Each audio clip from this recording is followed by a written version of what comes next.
Bonjour, bonsoir et bienvenue. Bienvenue à notre entretien. L'entretien numéro 129. Aujourd'hui, je sens le goût de vous parler de mon pays. Je sens le goût de vous parler de ma patrie.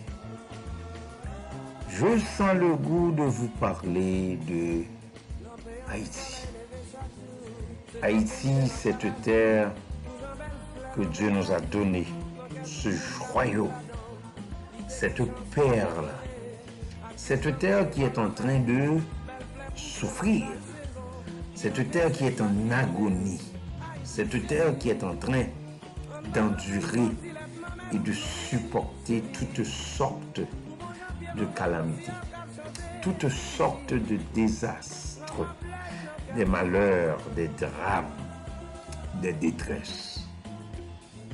Certains appellent mon pays de toutes sortes de noms, d'autres font souffrir ses citoyens, encore d'autres les kidnappent, les violent, les terrassent. Qu'est-ce qui se passe? What's going on?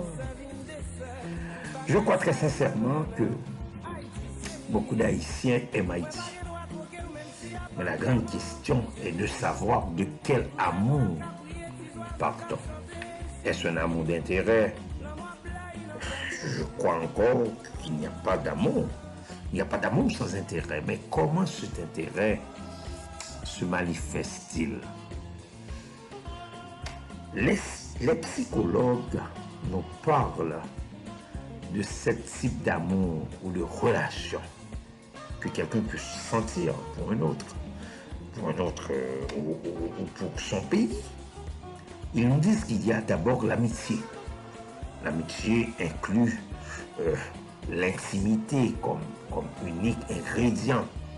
Ensuite, il y a l'amour entiché, là où il n'y a que de la passion. Il y a également l'amour vide, où il n'y a que l'engagement. Il y a l'amour romantique qui est rempli d'intimité et de passion. Puis l'amour complice, c'est celui qui est produit par l'union et de l'intimité et de l'engagement.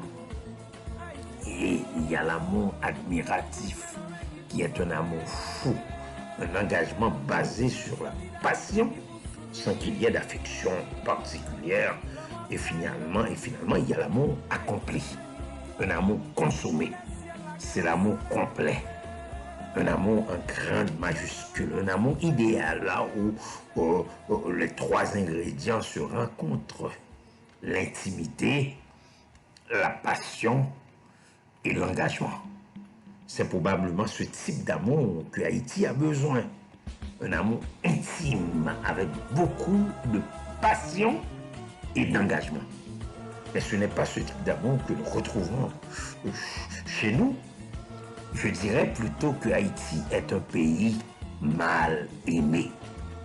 Lorsque je regarde l'agonie de ce pays, ce coin de terre qui était la perle des Antilles et qui est devenu la risée des Antilles, je le compare au peuple Israël à un moment de la durée qui méprisait la loi, qui n'avait plus la bonté et la miséricorde les uns pour les autres, qui opprimait la veuve, opprimait l'orphelin.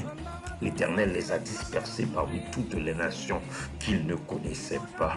Le pays a été dévasté derrière eux. Il n'y avait plus ni allant ni venant. Et Zacharie, le prophète, leur a dit: d'un pays de délices, ils ont fait un désert. Quand je regarde mon pays, ma patrie, je crois que la même chose est en train de nous arriver.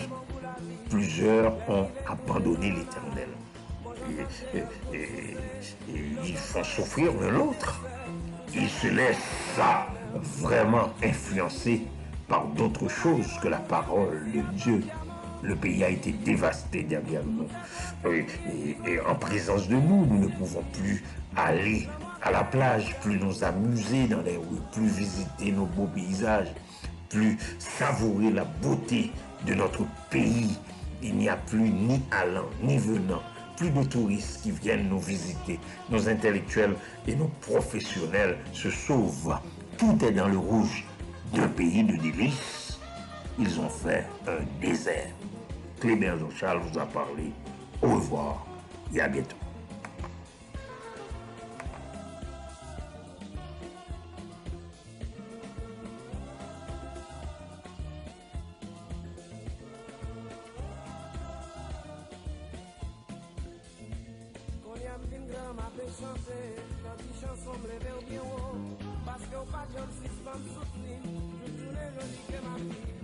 Haïti chérie, pour vous laisser la